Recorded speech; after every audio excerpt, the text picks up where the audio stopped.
Klub Matematika adalah tempat belajar yang mudah dan menyenangkan. Kita masuk kepada bimbel tes CPNS di tahun 2021. Ini adalah pertemuan kita yang ke-6 tentang tes wawasan kebangsaan. Ini adalah FR untuk tes TWK berdasarkan tahun yang kemarin. Bagian yang kedua, link soal ada di kolom deskripsi. Ayo kita masuk ke latihan soal beserta pembahasannya. Sebelum nanti saya kasihkan passwordnya, karena ada passwordnya ya. Soal yang ke-6, salah satu peristiwa penting dalam Perang Dunia yang kedua adalah penyerangan Amerika Serikat terhadap Jepang dengan cara menjatuhkan bom atom di kota Nagasaki yang terjadi pada tanggal A. 6 Agustus 1945, B.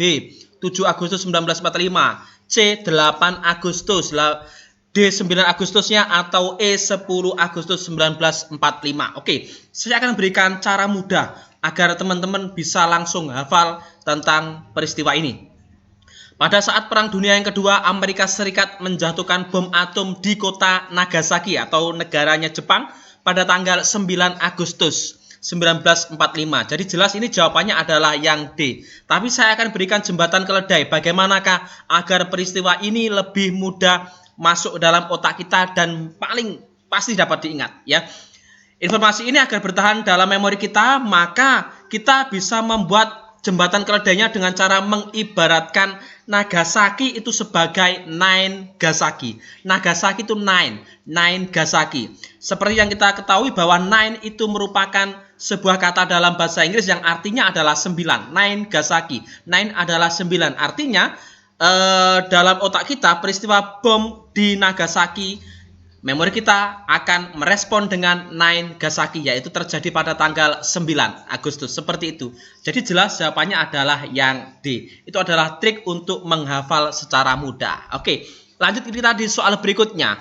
Warga negara yang belum pernah diberikan latihan militer atau dipersiapkan dalam rangka menghadapi peperangan, berdasarkan Undang-Undang Nomor 2 Tahun 2002 tentang Pertahanan Negara, dapat diklasifikasikan sebagai A. Komponen cadangan, komponen pendukung, komponen sipil, komponen sekunder, atau E. Komponen tambahan. Oke, akan kita bahas apa itu komponen cadangan dan apa itu komponen pendukung berdasarkan Undang-Undang Nomor 3 Tahun 2002 tentang Pertahanan Negara. Oke, berdasarkan Undang-Undang Nomor 3 Tahun 2002 tentang Pertahanan Negara, khususnya pada pasal 8 ayat 1 dan 2, dijelaskan bahwasannya komponen cadangan itu terdiri atas warga negara, sumber daya alam, sumber daya buatan, serta sarana dan prasarana nasional yang telah disiapkan untuk dikerahkan melalui mobilisasi guna memperbesar dan memperkuat komponen utama.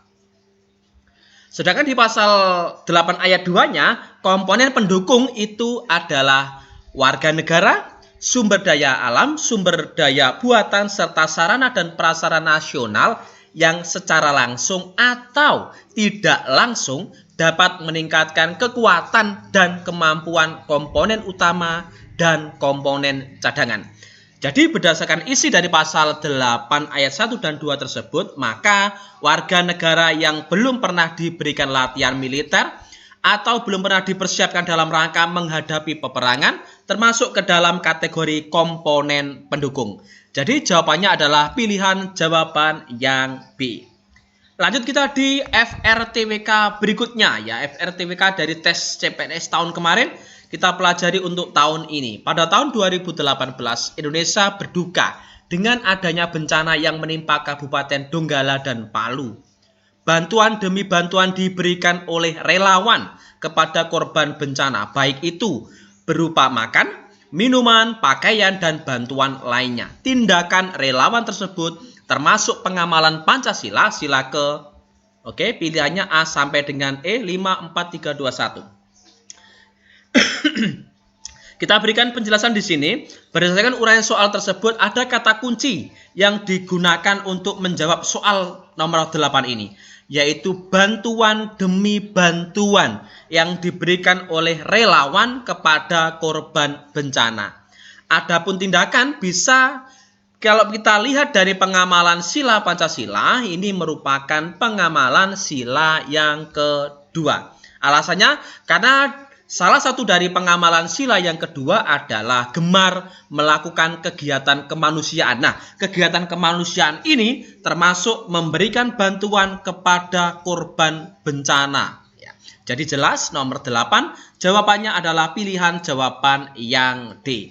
Oke, sebagai informasi di setiap video kita untuk latihan tes CPNS ini kita berikan latihan soalnya di kolom deskripsi linknya. Tinggal diklik saja, ikuti latihannya untuk bahan belajar teman-teman semuanya.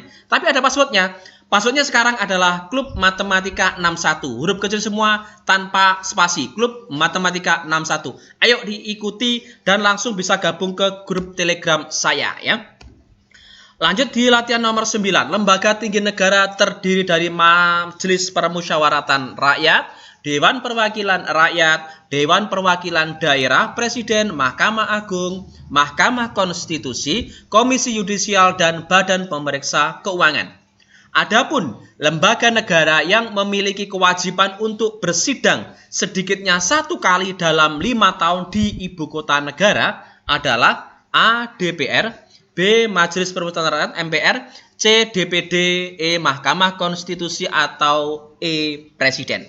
Oke, di sini ada kata kunci lembaga negara yang memiliki kewajiban bersidang sedikitnya 1 kali dalam 5 tahun di ibu kota negara. Oke. Lembaga negara yang memiliki kewajiban untuk bersidang sedikitnya 1 kali dalam 5 tahun di ibu kota negara adalah MPR, Majelis Permusyawaratan Rakyat. Alasannya, hal ini sesuai dengan isi dari pasal 2 ayat 2 Undang-Undang Dasar 1945, yaitu MPR bersidang sedikitnya sekali dalam 5 tahun di ibu kota. Jadi jelas jawabannya adalah pilihan jawaban yang B. Lanjut kita di latihan soal berikutnya, nomor 10, latihan tes TWK berdasarkan FR tahun kemarin. Pancasila sebagai ciri khas bangsa Indonesia dalam sikap dan mental, sehingga dapat dibedakan dengan bangsa lain. Merupakan fungsi dan kedudukan Pancasila sebagai A.